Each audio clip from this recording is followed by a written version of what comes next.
Bienvenue dans cette nouvelle édition de l'Africa Tonight. Au sommaire, 371 Camerounais rapatriés dans leur pays. Ils étaient bloqués à l'étranger en raison de la crise sanitaire liée au coronavirus. Arrivés au Cameroun, ils ont été placés en quarantaine avec suivi médical.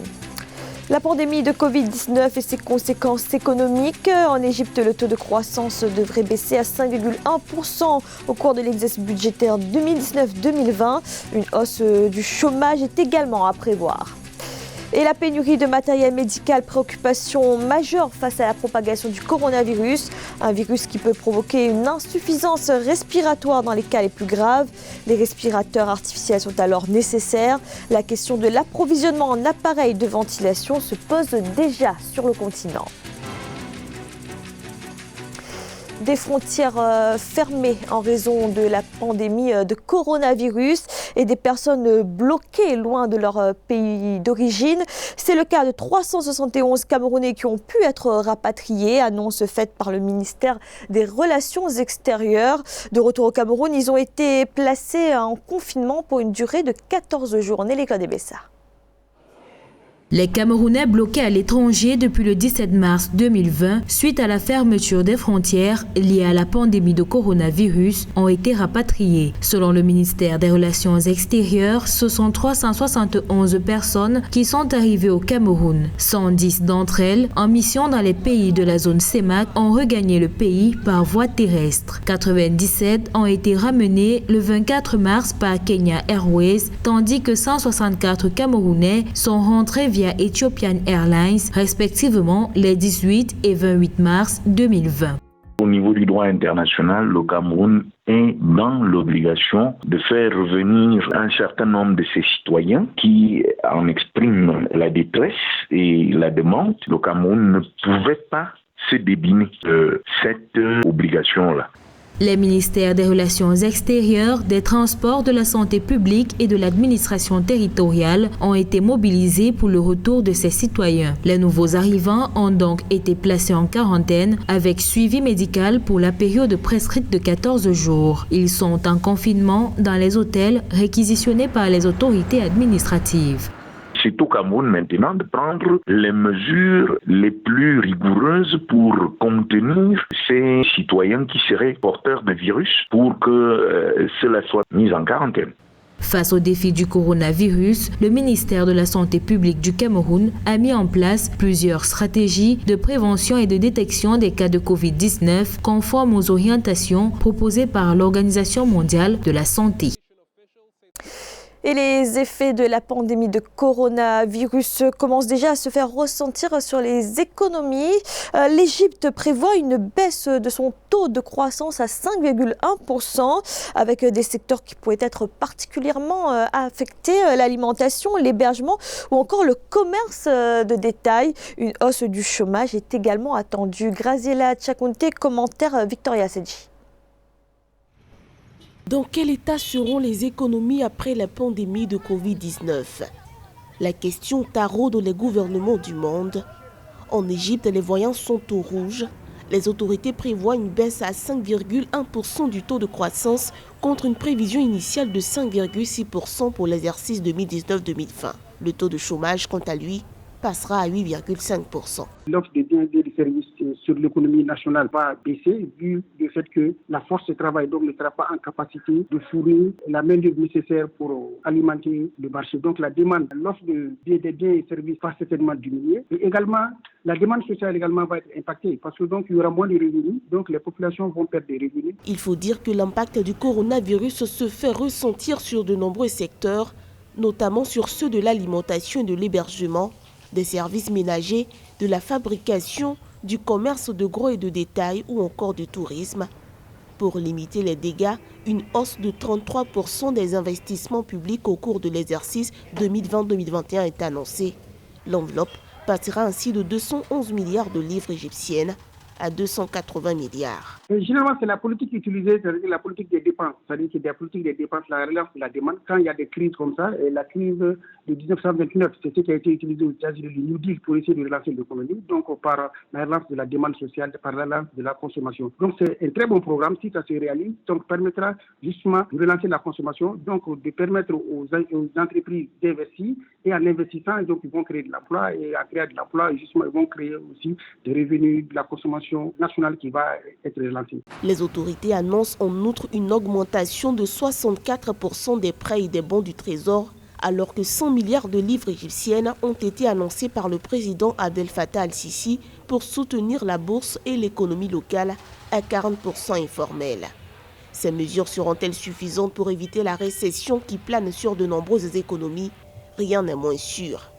À noter qu'officiellement, l'Égypte enregistra au 26 mars 2020 456 cas de Covid-19, dont 23 médecins et 21 décès. Et parmi les secteurs impactés, le tourisme est touché de plein fouet. Les Seychelles, dont l'économie repose sur l'industrie touristique, ont vu une baisse importante des arrivées touristiques dès le début de l'épidémie. Aujourd'hui, les frontières sont fermées et l'archipel craint une crise économique majeure. Corinne Kandem, commentée par Amenedji. Une enquête de 3 jours réalisée aux Seychelles montre qu'au moins 2367 réservations d'une valeur de 3,8 millions de dollars ont été annulées entre le 25 février et le 23 mars en raison de la pandémie de Covid-19. Les 72 établissements qui ont participé à l'enquête du Seychelles Tourism Board ont également enregistré 215 reports de réservations.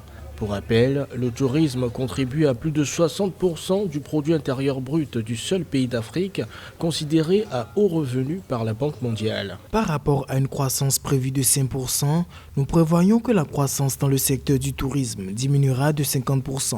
Nous prévoyons également une diminution de 64% du nombre de visiteurs en 2020. La Chine était l'épicentre de la pandémie et l'Italie aujourd'hui le pays européen le plus affecté par le Covid-19. Ces deux pays sont des marchés essentiels de l'archipel en termes de tourisme. Si les Seychelles redoutent une crise économique, si l'épidémie perdure, le ministre des Finances compte tout de même sur d'autres secteurs pour soutenir la croissance économique, à savoir le secteur de l'information et des télécommunications, la santé, la pêche et l'agriculture. Concrètement, dans les faits, il y aura moins d'activité économique, c'est logique. Les gens sont un peu partout en train de se confiner, donc les commerces marcheront moins bien, c'est logique. Il faudra s'attendre si la crise se développe que la croissance soit carrément négative pour le prochain trimestre. À l'heure actuelle, il y a 7 cas confirmés de Covid-19 aux Seychelles. 6 sont stables dans un état critique, mais stables. Un total de 129 personnes sont en quarantaine dans différents endroits.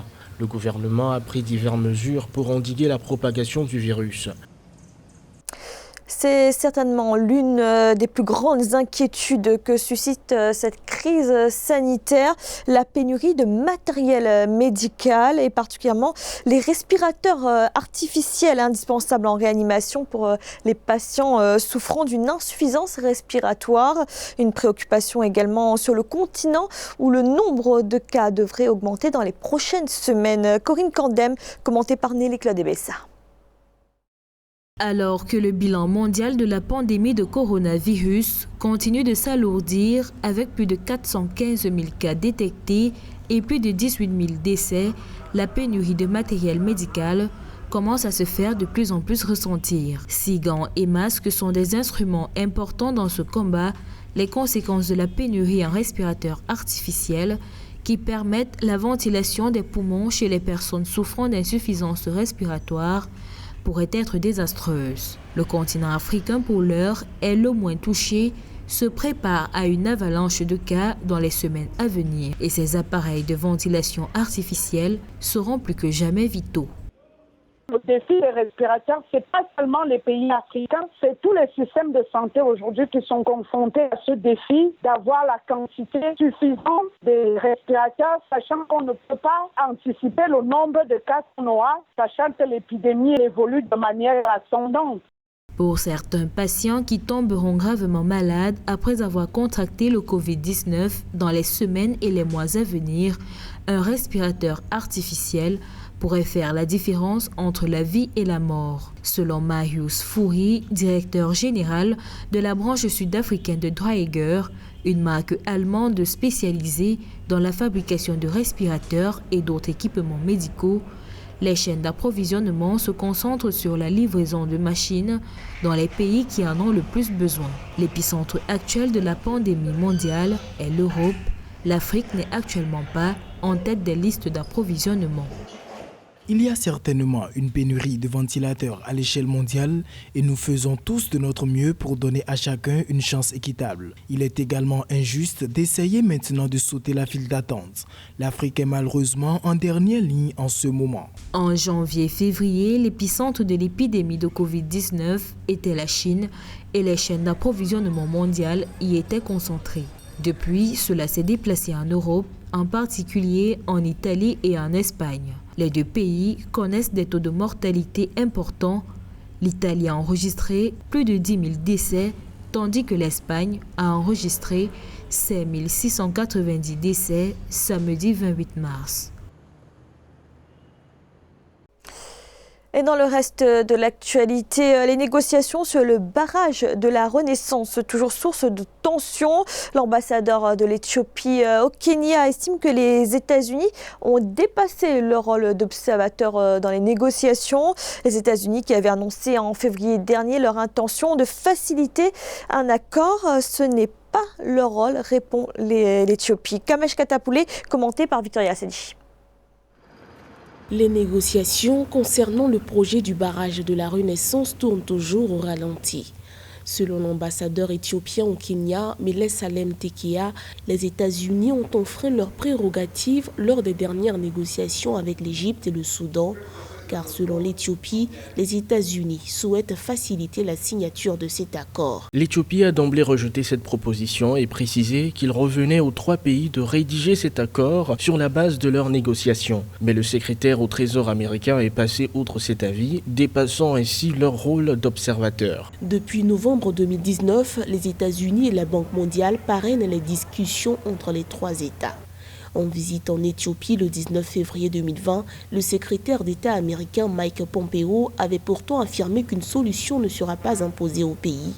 Les 28 et 29 février dernier, Washington avait organisé des négociations entre les trois pays, des discussions au cours desquelles la délégation éthiopienne n'est finalement pas venue, alimentant ainsi le débat autour de la méthode américaine. C'est l'Éthiopie qui a quasiment le dernier mot, puisque c'est ce pays qui a construit ce barrage. Or, l'accord qui existe aujourd'hui, qui allait être signé au début du mois de mars, c'est un accord qui a été travaillé par le Caire seul. Les Éthiopiens n'avaient pas été associés, sauf que cet accord est aujourd'hui soutenu par le président Donald Trump. À partir de là, je comprends pourquoi les Éthiopiens aujourd'hui se sentent plus ou moins acculés par les Américains, parce que cet accord arrange les Américains et surtout ça arrange le Caire. Toujours en construction sur le Nil bleu, le barrage a été réalisé à plus de 70% par l'Éthiopie. D'une valeur de 4 milliards de dollars, il est censé être opérationnel d'ici 2022 et devrait être le plus grand barrage hydroélectrique d'Afrique. Le Zimbabwe, dans l'incapacité d'éteindre ses éclairages publics, la situation peut paraître invraisemblable. Pourtant, elle est bien réelle, en cause des interrupteurs défaillants qui n'ont toujours pas été remplacés. Et ces lampadaires constamment allumés coûtent très cher à la capitale, Harare.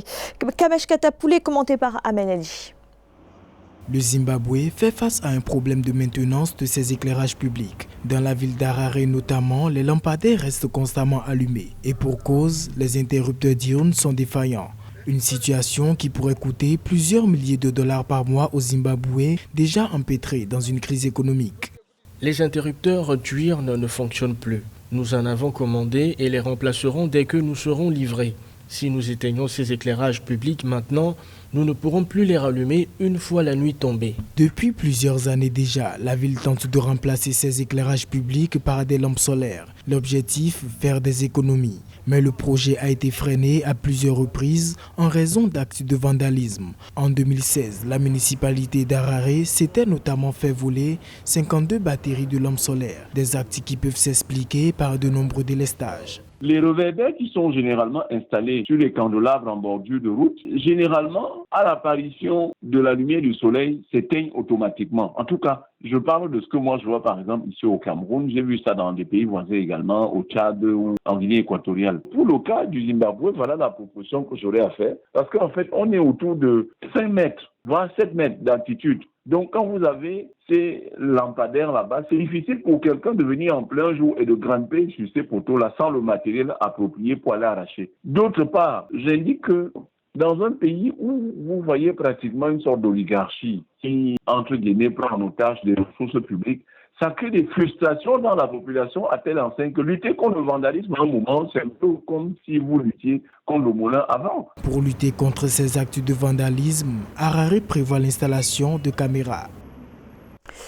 C'était le journal de la rédaction. Merci de l'avoir suivi. Retrouvez dans un instant une nouvelle édition de l'information.